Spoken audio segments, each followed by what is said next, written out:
मंडळी नमस्कार, मी कौशल्या. आज आपण बनवणार आहोत सोलापुरी मासवडी. त्यासाठी मी इथे घेतले हरभरा डाळीचं पीठ 1 पावशर आणि खोबरं 1 वाटी, हळद, कच्चा गरम मसाला घेतलेला हे आपण मिक्सरमध्ये वाटून घेऊयात, कोथिंबीर, खसखस आणि लसूण भरपूर घेतलाय. लसूण आणि थोडंसं मळायला आपल्याला तेल घ्यायचं आणि हा सोलापुरी आपला काळा मसाला घरी बनवलेला आहे.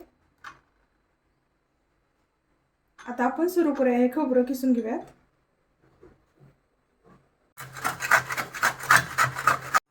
आता आपण पीठ मळून घेऊयात.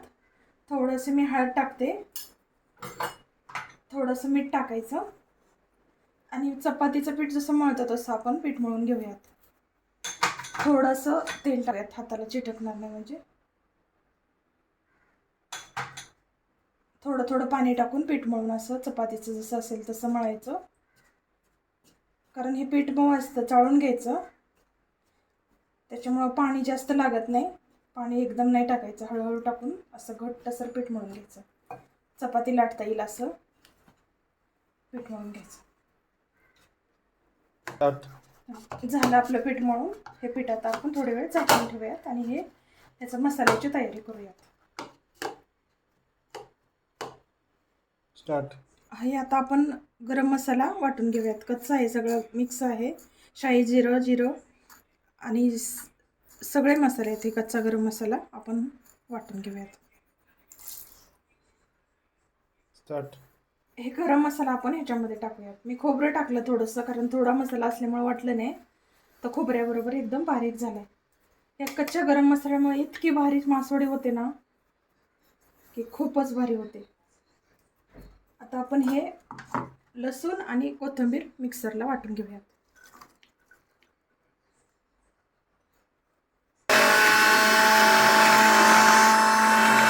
आता आपण लसूण आणि कोथिंबीर वाटलेले हे आपण ह्याच्यामध्ये टाकून घेऊयात आणि सगळे मसाले टाकून आपण हे मसाला तयार करून घेऊयात. कस टाकते 1 चमचाभर,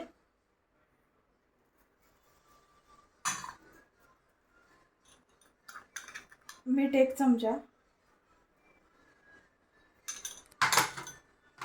आणि हा सोलापुरी काळा मसाला मी 2 चमचे टाकते. हे खूप तिखट आहे त्याच्यामुळे मी थोडंसं कमीच टाकते. 2 चमचे सोलापुरी काळा मसाला,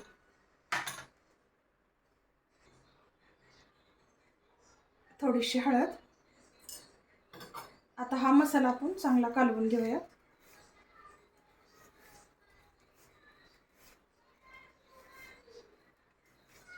आता आपण ह्याच्या पोळ्या करून घेऊयात. साधारण 4 होतील पोळ्या. ह्याची पोळी लाटून घेऊयात.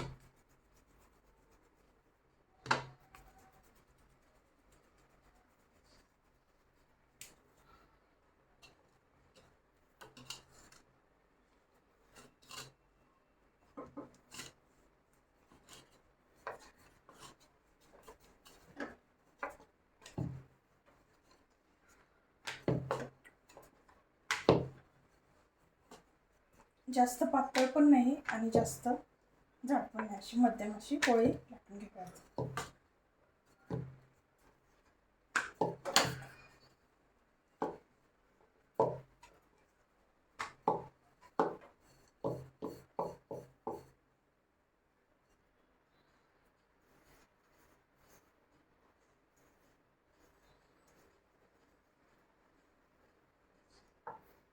आता आपण हे सारण ह्याच्यामध्ये भरून घेऊयात. कच्चंच खोबरं, कच्चंच मी घेतलंय सगळं, काहीच भाजलेलं नाही. लसूण तेवढा भरपूर घ्यायचा म्हणजे छान टेस्ट लागते.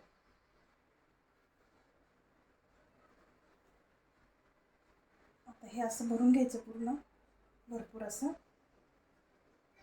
आणि अशी आपल्याला वडी करून घ्यायची.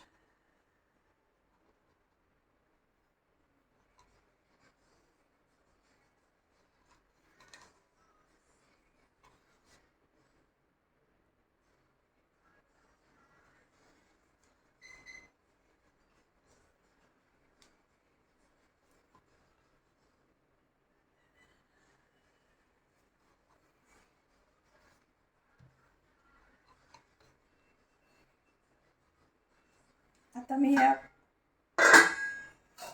कुकरमध्ये पाणी ठेवलेलं आहे त्याच्या खाली आणि याच्यावरती तेल लावून घेतलेले आणि त्याच्यावरती आपण 10 मिनिटे वाफवून घेऊयात. चारही करून घेऊयात आणि वाफवून घेऊयात. आता आपण सगळ्या वड्या टाकून घेऊयात आणि गॅस चालू करून 10 मिनिटं आपण शिजवून घेऊयात.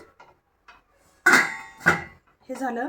माझ्याकडे कुकर आहे, तुम्ही पातेल्यामध्ये पण टाकू शकता, चाळणीमध्ये.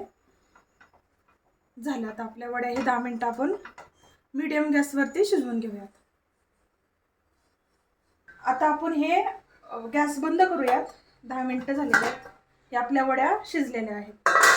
आता आपण थोडंसं गॅस चालू केला आहे. मी इथं तवा घेतला आहे, याच्यामध्ये थोडंसं तेल टाकून आपण वड्या थोडंसं मसाला टाकून आपण तळून घेऊयात.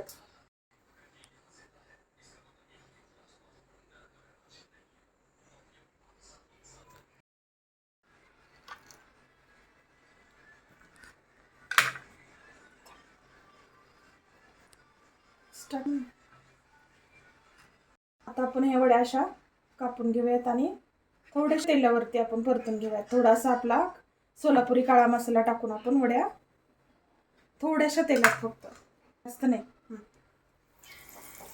नाहीतर सगळा मसाला बाहेर येते. त्याच्यामुळे आपण अशा वड्या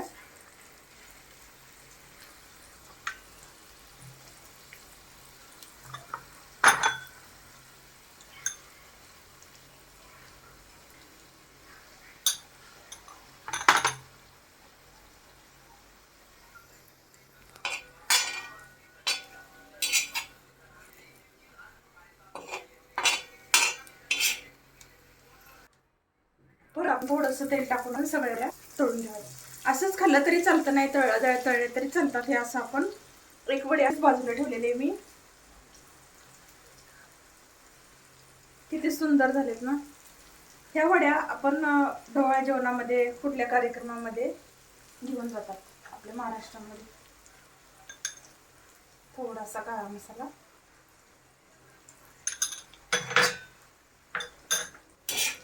ह्याला काही शिजायला वेळ नाही लागत, शिजलेलेच असतात. फक्त थोडंसं मसाला भाजेपर्यंत आपण ह्याला परतून घेऊया.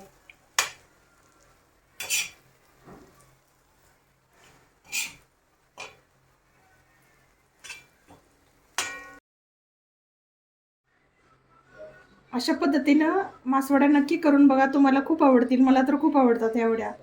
आणि आपल्या चॅनलला सबस्क्राईब करा. थँक्यू. पुन्हा भेटूयात अशाच नवीन व्हिडिओमध्ये. तोपर्यंत गुड बाय. खात राहा, मस्त राहा.